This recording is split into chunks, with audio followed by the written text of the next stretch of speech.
நமஸ்காரம். 1000 நாமங்கள் 1000 கதைகள் 439வது திருநாமம் தர்மயூபாய நமக. விண்வெளியில் உடும்பு போன்ற வடிவில் உள்ள ஒரு நட்சத்திர கூட்டம் உள்ளது. அதற்கு சிம்சுமார சக்கரம் என்று பெயர். அந்த சிம்சுமார சக்கர வடிவில் திருமாலே எழுந்தருளி உள்ளார். திருமாலின் நட்சத்திரமயமான இந்த வடிவின் வால் பகுதியில் தான் துருவ நட்சத்திரம் உள்ளது. இந்த சிம்சுவார வடிவை பற்றிய முழு விவரம் ஸ்ரீ விஷ்ணு புராணம் 2ஆம் அம்சம் 9ஆம் அத்தியாயத்தில் உள்ளது. ஆயர்பாடியில் கண்ணன் எழுந்தருளியிருந்த சமயத்தில் சரத்காலம் இலையுதிர் காலம் வந்தது. அப்போது ஒரு நாள் மாலை சந்திரோதயம் ஆனவாறே கண்ணன் ஒரு மரத்தடியில் நின்றபடி புல்லாங்குழல் ஊதத் தொடங்கினான். அந்த குழலோசையை கேட்ட கோபியர்கள் அத்தனை பேரும் தங்களது பணிகளையெல்லாம் மறந்துவிட்டு கண்ணனை நாடி சென்றார்கள். இக்காட்சியை ஸ்ரீமத் பாகவத புராணத்தில் சுகமுனிவர் அழகாக வர்ணிக்கின்றார். சில கோபிகைகள் வீட்டில் பால் கறந்து கொண்டிருந்தார்கள். சிலர் அடுப்பில் பால் காய்ச்சி கொண்டிருந்தார்கள். திருமணமான சில கோபிகைகள் தங்கள் கணவன்மார்களுக்கு உணவு பரிமாறிக்கொண்டு இருந்தார்கள். சிலர் குழந்தைகளுக்கு பால் ஊட்டி கொண்டிருந்தார்கள். சிலர் உண்டு கொண்டிருந்தார்கள்.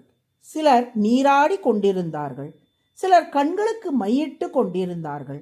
சிலர் மாமியார் மாமனாருக்கு பணிவிடை செய்து கொண்டிருந்தார்கள். கண்ணனின் குழலோசையை கேட்டவாறே அத்தனை பேரும் கண்ணன் இருக்கும் இடத்தை நோக்கி ஓடி வந்து விட்டார்கள். சிலரது வீட்டில் உள்ள பெரியவர்கள் தடுத்தும் கூட அவர்கள் கேட்கவில்லை. அவர்களை கண்ட கண்ணன், வருக வருக, மாலை பொழுதில் வீட்டை விட்டு என்னை தேடி வந்து விட்டீர்களே, வீட்டில் உள்ளவர்கள் உங்களை தேடமாட்டார்களா? திரும்ப செல்லுங்கள். சென்று உங்கள் குடும்பத்தை கவனியுங்கள். உங்கள் கடமையை செய்யுங்கள். குடும்பத்தை பேணுவது தானே உங்களுக்கு மிக சிறந்த தர்மம். அதை விட்டுவிட்டு எதற்காக என்னை தேடி வந்தீர்கள் என்று கேட்டான். அதை கேட்டு கண்ணீர் விட்ட கோபிகைகள், கண்ணா, நீ வீட்டுக்கு திரும்ப சென்று எங்கள் குடும்பத்தை பேணுவதே எங்களுக்கு தர்மம் என்று உபதேசம் செய்கிறாய். ஆனால் உண்மையில் எங்கள் குடும்பத்தில் உள்ள கணவர், மற்ற உறவினர்கள் என அனைவருக்குள்ளும் அந்தராத்மாவாக உறைந்திருப்பவன் நீதானே. அவர்களுக்கு நாங்கள் பணிவிடை செய்தலாகிய தர்மத்தை பின்பற்றினாலும் அதற்கு உகந்து அருள் புரிபவன் நீதானே. காதை சுற்றி மூக்கை தொடுவது போல் அவர்களுக்கு பணிவிடை செய்து அவர்களுக்குள் இருக்கும் உன்னை மகிழ்விப்பதற்கு பதிலாக நேரடியாகவே உனக்கு நாங்கள் பணிவிடை செய்து விடுகிறோம்.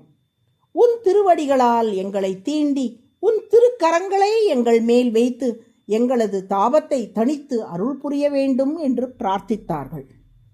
கோபிகைகளின் மிக உயர்ந்த பக்தி நிலையையும் அவர்கள் தன் மீது கொண்ட உலகியலுக்கு அப்பாற்பட்ட தெய்வீக காதலையும் புரிந்து கொண்ட கண்ணன் குரவை கூத்து என்ற நாட்டியத்தை அவர்களோடு ஆடி அவர்களுக்கு அருள் புரிந்தான்.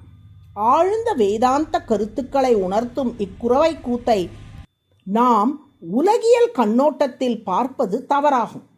இரவு முழுவதும் கண்ணனோடு குரவை கூத்தாடிய கோபிகைகள் காலையில் வீடு திரும்பினார்கள். அவர்களை வீட்டில் யாராவது சேர்ப்பார்களா? இரவு எங்கே சென்றாய் உள்ளிட்ட கேள்வி கணைகளை குடும்ப உறுப்பினர்கள் தொடுத்திருப்பார்களே. எதுவுமே இல்லை. அவர்கள் வீடு திரும்பியவாறே எப்போதும் போல் தங்களது இயல்பான நடவடிக்கைகளை தொடர்ந்தார்களாம். அதெப்படி சாத்தியம்? கண்ணனை நாடி கோபிகைகள் சென்றவாறே அத்தனை பேரின் வடிவங்களையும் கண்ணனே எடுத்துக்கொண்டு அவரவர் வீடுகளுக்கு சென்று அவர்கள் செய்ய வேண்டிய கடமைகளை கண்ணனே செய்து முடித்து விட்டான். அதனால் கோபிகைகள் வீட்டில் இல்லை என்ற உணர்வு எந்த வீட்டில் உள்ள யாருக்குமே ஏற்படவில்லை. உலகியல் கண்ணோட்டத்தில் பார்ப்போருக்கு தர்மத்தை மீறி கோபிகைகள் கண்ணனை நாடி சென்று விட்டார்கள் என தோன்றலாம். ஆனால் உண்மை என்னவென்றால், தர்மத்துக்கெல்லாம் அதிபதியான கிருஷ்ணம் தர்மம் சனாதனம் என்று போற்றப்படும் விசேஷ தர்மமான கண்ணனையே நாடி சென்றுள்ளார்கள் அப்பெண்கள். விசேஷ தர்மமாகிய கண்ணனை பற்றிவிட்டதால் அவர்கள் செய்ய வேண்டிய சாமானிய தர்மங்களை தானே நடந்தேறிவிட்டன. ஆக திருமால் தர்மமே வடிவெடுத்தவராக திகழ்கிறார். அவரை மகிழ்விப்பதே அனைத்து வித தர்மங்களின் நோக்காக உள்ளது. அதற்கு சான்றாக சிம்சுமார சக்கர வடிவில் இருக்கும் திருமால் தர்மத்தையே தனது தலையாக கொண்டிருக்கின்றார். அதனால் தர்மயூபக என்று அழைக்கப்படுகிறார். தர்மயூபக என்றால் தர்மத்தோடு கூடியிருப்பவர் என்று பொருள். அதுவே சஹஸ்ரநாமத்தின் 439வது திருநாமம். தர்மயூபாய நமக என தினமும் சொல்லி வரும் அன்பர்கள் என்றும் அறவழியில் இருந்து வழுவாதிருக்க திருமால் அருள் புரிவார். நாராயண நாராயண.